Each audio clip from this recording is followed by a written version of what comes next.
السلام علیکم کتونکو. یقینا چې ډېر د افسوس او د خفګان مقام دی چې کوم عذاب په موږ الله تعالی مسلط کړی دی، کوم تکلیف، نو په دې کې د ډېرو خلکو کورونه چې کوم دی هغه وران شول، ویجاړ شول، او هغه چې کوم دی متاثرین شول. نو دې دپاره موږ ته پکار دی چې موږ د الله تعالی نه توبه او استغفار وباسو. دغه عذاب سبا روز پر موږ هم راتللی شي.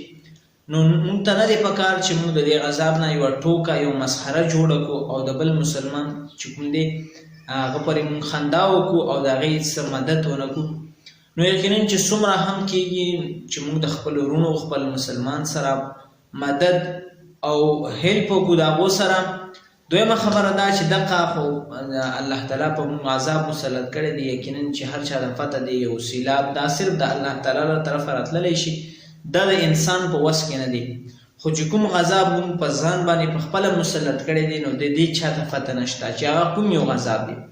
دغه عذاب دی تاسو به د سیلاب کې اورېدلي چې د ډېرو خلکو کورونه ویجاړ شول، خو په دې کې آل چې کوم دی یو به هم کمتر دغه شان سړی به و چې هغه سره به سمال حال و.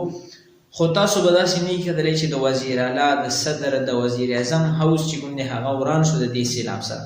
نه هغه محفوظ دی، خو تباه پکې زموږ په شان غریب خلک دی چې دی په ځان باندې دغه خلک په خپله مسلط کړي دي. دغه سرمایهداره قوم، دغه خلک چې د دې چې کوم دی هر څه د دې په لاس کې دي او دی د لاسه چې کوم دی 5 ورونه ځي، د دې دنیا نه رخصتېږي، 5 ګنټې انتظار کوي د سیلاب په منځ کې، د هغې هیلپ نشي کولی. دغه هلیکاپټرو کې چې کوم دی دې چکرې وخي، د کرکټ ګراونډ چې کوم دی په دې سره چې کوم لوند شوی دی هغه وچوي. خو د غریب مرستې دپاره هر شي چې کوم دی ختم دي، ځکه چې دغه د سرمایهداره طبقې دا قانون دی چې دی به بالکل د غریب مرسته نه کوي. نو دغه عذاب موږ ستاسو په ځان باندې په خپله مقرر کړی دی. زه نه دا منم نه دا منم، دی ټول د یو کور د یو حجرې سړي دي، خو چې کله ذلیله کېږي پکې انسان تباهي طرف ته سي، هغه زموږ ستاسو په شان خلک دي. زموږ ستاسو په وړ باندې دغه سړی په موږ باندې مسلط شي او بیا موږ له دومره هیلپ نشي راکولی چې زموږ 15 نوجوانان چې کوم دي د سترګو په وړاندې دي په سیلاب کې توی کېږي، په سیلاب کې اوبه کېږي او د هغې هیلپ له څوک نه راځي. زموږ نه خواکه وران افغانستان هم ښه دی چې سات کې چې کوم دی هغې خپل هلیکاپټر راشي او هغه نوجوانان چې کوم دی اوچت کې تاسو ته په ویډیو هم ښکارېږي په سیډ باندې.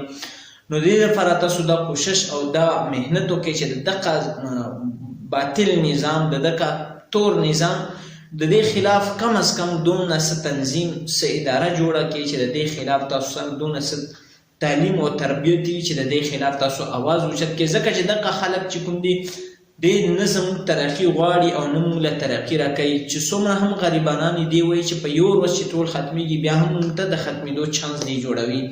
نو دا ویډیو د نورو ملګرو سره ضرور شیر کړئ، ځکه چې دغه سرمایهداره طبقه چې کوم دی دا په موږ مسلط شوی دی او دغه عذاب خو د خدای جل جلاله له طرفه دی. خو دا عذاب په هر چا باندې راتللی شي، خو د هغې څه سهولیات څه موجود وي، هغې ته چې کوم دی هلیکاپټر راځي، د هغې ته د اوبې چې کوم فوج دی، کوم فورس دی، هغه موجود وي.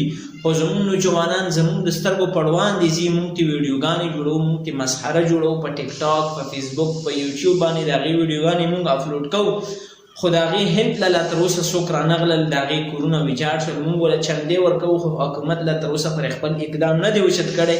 نو دې دپاره تاسو مضبوط اواز اوچت کړئ او د دغه غریبانانو چې کوم دی مکمل هیلپ وکړئ.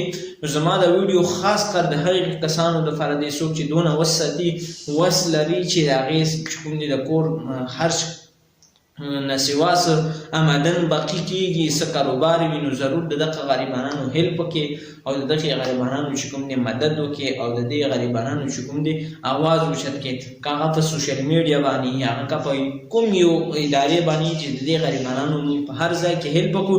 ځکه چې دې کاله نظام کې د غریب چې کوم دی هېڅ قدر نشته. دی وایي چې غریب چې په کومه لار ختمیږي نو ختم دی شي، او دې خلک چې کوم دی د دې 5 واڼو په ځای چې دغه خلک وایي نو یقینا چې زموږ دغه پښتانه به دی به ورپسې خپل ځانونه چې کوم دی هغه ختمولی، بالکل به یې چې کوم دی ورپسې ځانونه ویشتلی او دغه به یې بچ کول. خو نن چې زموږ دغه غریبانان نوجوانان په اوبو کې 4 ګنټې 5 ګنټې په دې په انتظار دي چې اوس به یا مرو یا به بچ کېږو. خو بیا هم دې خلکو هغې ته هېڅ هیلف ورنه کړو، هغه له دې دنیا څخه لاړل. نو ډېر د افسوس او د شرم مقام دی چې دغه حالات په موږ راغلي دي. نو هر سړی چې کوم دی خپل استغفار توبه د خدای جل جلاله نه معافي وغواړي. او نننۍ ویډیو تر همدې ځایه پورې جوړوم. ما تر بله ویډیو پورې زه ستاسو نه بخښنه غواړم. فالو یې سپارم.